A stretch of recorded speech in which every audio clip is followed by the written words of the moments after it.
한 주간 지역 정치권 소식 전하는 주간 정치입니다. 일본 정부가 지난 24일 오후 1시 3분 결국 후쿠시마 원전 오염수의 해양 방류를 시작했습니다. 일본 자국 어민단체들의 거센 반대에도 아랑곳하지 않았습니다. 일본 정부는 오염수 137만 톤을 앞으로 30년 동안 방류할 계획입니다. 어민들과 수산업 종사자들의 걱정과 불안은 점점 커지고 있습니다. 온 국민이 다 이제 오염수 때문에 걱정을 하는데 저희들이 어민들이 지금 앞에 안 보일 정도로 깜깜합니다. 국민들이 보는 앞에 그 물을 직접 떠가지고 마시고 싶은 심정입니다. 지역 정치권에서는 일본과 우리 정부를 규탄하는 성명과 집회가 잇따르고 있습니다. 더불어민주당 경북도당은 일본이 12년 동안 축적된 오염수를 해양 투기함으로써 인류가 한 번도 경험해보지 못한 초유의 사태가 발생했다고 주장했습니다. 이를 방조한 정부와 국민의힘은 원전 오염수 해양 투기의 공범이라고 강도 높게 비판했습니다. 정의당 대구시당은 일본이 반인류, 반생태적 범죄 행위를 저질렀고 윤석열 정부가 공범을 자처했다며 비판했고, 진보당 대구시당도 정부가 일본 대변인을 자처하고 친일 굴욕 외교로 일관하고 있다며 비판했습니다. 정부는 국민 불안 해소에 총력을 쏟고 있습니다. 국민들에게 정부와 과학을 믿어달라며 우리 수역에 미치는 영향에 대해 철저히 검증하겠다고 약속하는 대국민 담화도 발표했습니다. 국민의힘 지도부도 지난 25일 부산에서 현장 간담회를 여는 등 여론 달래기에 나섰습니다.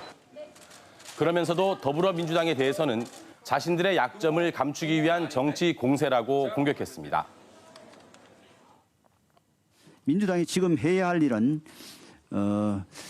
불순한 의도로 막무가내 선동을 멈추고 객관적 데이터와 팩트를 기반으로 국민을 안심시켜 수산업자들과 관련 종사자들의 추가적인 피해를 막는 것입니다.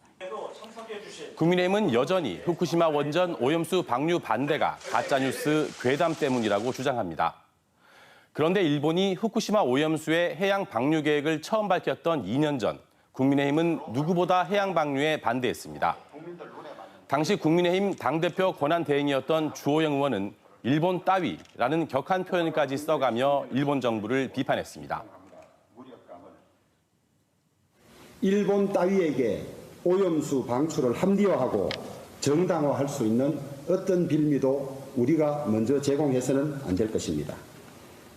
일본의 원전 오염수 방출은 어떤 이유로도 결코 타협할 여지가 없는 것입니다. 국민의힘은 후쿠시마 오염수 방류 규탄 결의안까지 발의했습니다.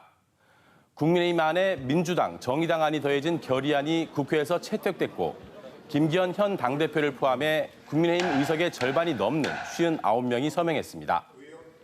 윤재옥 현 원내대표를 비롯한 대구 경북 지역 의원 15명도 이름을 올렸습니다. 그때와 지금을 비교해보면 바뀐 것은 정권뿐입니다.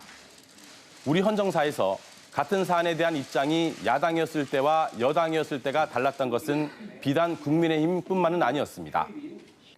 하지만 사안이 어민과 수산업자들의 피해를 넘어 국민 건강과 바다 환경에 심각한 악영향을 끼칠지도 모르는 원전 오염수 방류라면 이야기는 달라지겠죠. 국민들의 걱정과 불안의 근본적인 이유가 팩트인지 가짜뉴스인지를 떠나 우리 정치에 대한 뿌리 깊은 불신 때문은 아닌지 생각해보게 됩니다. 주간 정치였습니다.